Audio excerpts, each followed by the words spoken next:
प्यारे बच्चों, आज हम कक्षा 10 की विज्ञान की वर्कशीट नंबर 40B करेंगे। 40B जैव प्रक्रम लेसन नंबर 6 है।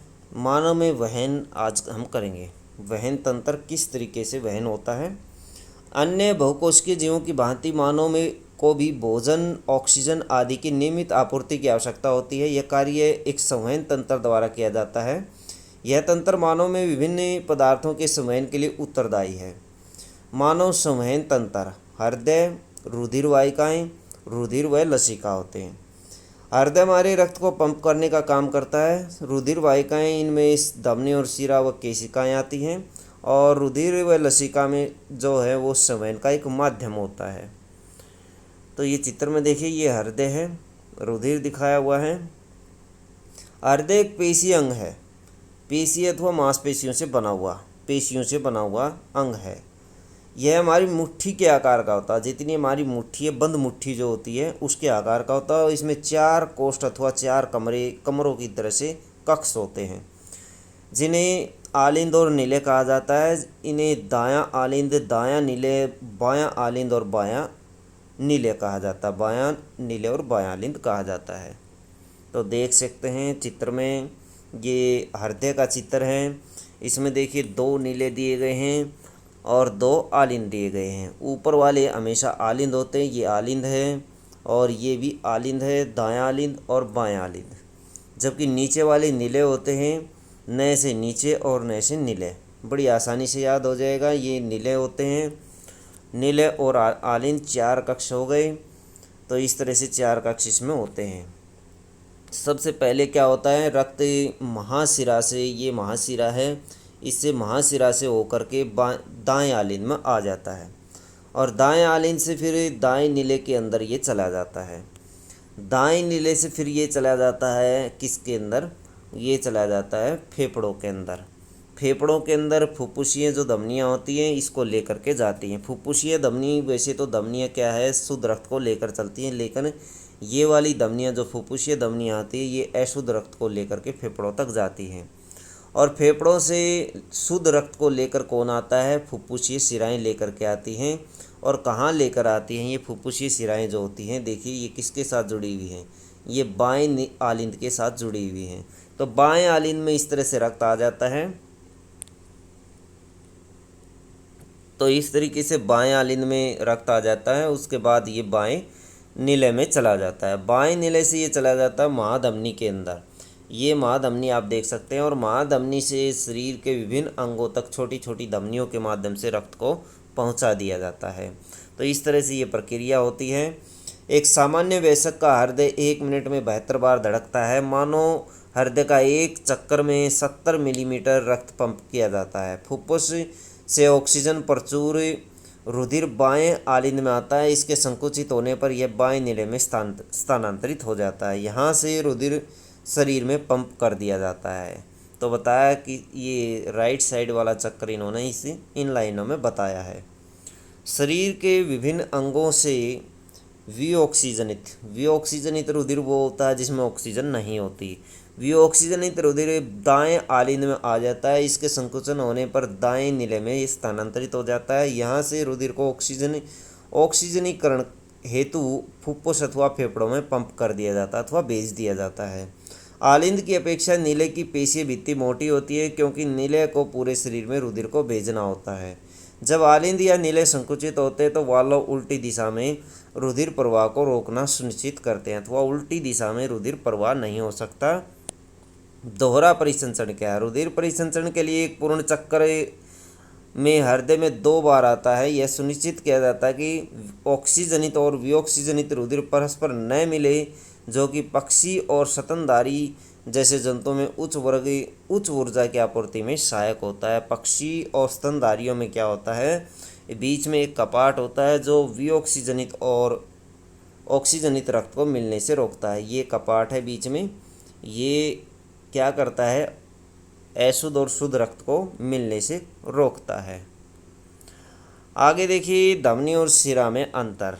रुधिर वाहिकाएं होती हैं, धमनी और शिरा।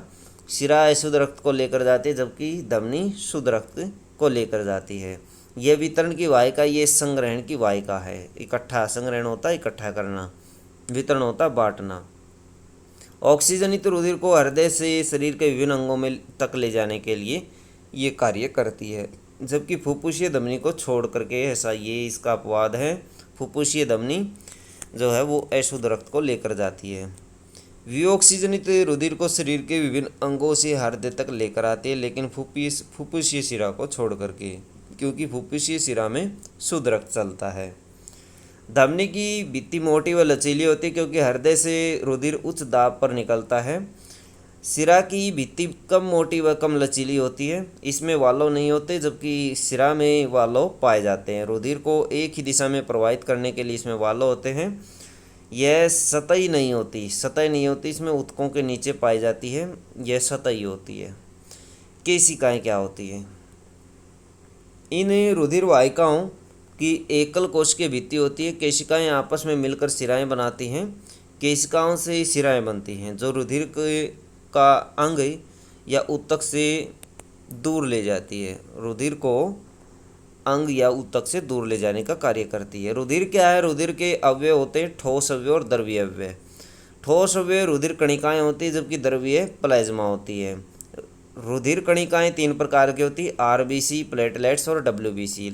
आरबीसी को लाल रक्त कणिकाएं कहा जाता है, रेड ब्लड कर्पसल्स इनको कहा जाता है, लाल रुधिर कणिकाएं, जबकि डब्ल्यूबीसी को श्वेत रुधिर कणिकाएं कहा जाता है, वाइट ब्लड कर्पसल्स। O2 और CO2 का वहन करने में सहायता करती है आरबीसी। और हीमोग्लोबिन रुधिर को लाल रंग देता है। हीमोग्लोबिन मानव, HB का मतलब होता है हीमोग्लोबिन मानव में श्वसन वर्णक है, जो ऑक्सीजन के लिए उच्च बंधुता रखता है। उच्च बंधुता रखने का मतलब ये ऑक्सीजन से जल्दी संयोग कर लेता, जल्दी जुड़ जाता है। प्लेटलेट्स क्या होती हैं? रुधिर का थक्का बनाने में सहायता करती हैं, जबकि डब्ल्यूबीसी शरीर को रोग मुक्त करने में सहायक है, ये एक सैनिक की तरह कार्य करती हैं। प्लाज्मा क्या है? पीले रंग का तरल माध्यम होता है, जिसमें रुधिर कणिकाएं अथवा रुधिर कोशिकाएं निलंबित अथवा तैरती रहती हैं। यह भोजन, CO2 व नाइट्रोजनी वर्ज्य पदार्थों का विलीन रूप में वहन करता है। नाइट्रोजनी पदार्थ होते हैं या वर्ज्य पदार्थ होते हैं, उनको वहन करने में, उनको निकालने में, शरीर से बाहर निकालने में सहायता करता है। लसिका यह एक ऊतक तरल है, जो रुधिर केशिकाओं से निकल करके अंतरकोश के अवकाश में आ जाता है, यह खाली स्थानों में आ जाता है। यह रुधिर के प्लाज्मा की तरह है, लेकिन रंगहीन होता है। इसमें अल्प मात्रा में प्रोटीन होती है। ऊतक से प्रवाहित हो संवहन में व शरीर को रोग मुक्त करने में सहायक होता है। इस प्रकार यह शरीर के प्रतिरक्षा तंत्र में एक महत्वपूर्ण भूमिका का वहन करता है। आइए कुछ क्वेश्चन करते हैं इस वर्कशीट से संबंधित। मानो हृदय का नामांकित चित्र बनाइए। तो इसमें दिया गया है, ये चित्र आप बना सकते हैं, नामांकित चित्र है ये, तो ये देख करके आप बना लीजिए। धमनी और सिरा में क्या अंतर है, ये भी इसमें दिया गया है, यहाँ से आप इसको ले सकते हैं। ये वाला क्वेश्चन है, धमनी और सिरा में अंतर है, इम्पोर्टेंट क्वेश्चन है, काफ़ी बार एग्जाम में आता है ये क्वेश्चन। रुधिर के अवयव के कार्य लिखिए। रुधिर के जो अवयव हैं इनके कार्य दिए गए हैं, ये सारे अवयव आप लिख सकते हैं, रुधिर के अवयव और इनके कार्य। Question number 3। क्वेश्चन नंबर 4 है, कारण बताइए। धमनी की भित्ति मोटी होती है, क्योंकि धमनी में झटके के साथ रक्त बहता है और उच्च रक्तदाब के साथ रक्त बहता है, इसलिए इसकी भित्ति जो होती है वो मोटी होती है। यहाँ दिया गया इसका कारण, ये देखिए। धमनी की भित्ति मोटी व लचीली होती है, क्योंकि हृदय से रक्त उच्च दाब से निकलता है, उच्च दाब से निकलता है और एक झटके के साथ ये बहता है। सिराओं में वाल्व होते हैं। सिराओं में वाल्व होते हैं क्योंकि इनमें एक दिशा में रक्त बहना होता है, रक्त को प्रवाहित जो करना होता है वो एक दिशा में प्रवाह करना होता है, ताकि रक्त वापिस ना आए, इसलिए वाल्व बंद हो जाता है और रक्त आगे चला जाता है, फिर वाल्व बंद हो जाता है, फिर रक्त आगे मूवमेंट कर जाता है। तो इस तरह मूवमेंट करता रहता है रक्त। लसिका क्या है? क्वेश्चन नंबर 5, इसका आंसर आप यहाँ से लिखेंगे, ये इसका आंसर दिया गया है। तो बच्चों ये थी आपकी वर्कशीट नंबर 40B। वीडियो अच्छी लगे तो लाइक करें, हमारे चैनल को सब्सक्राइब करें।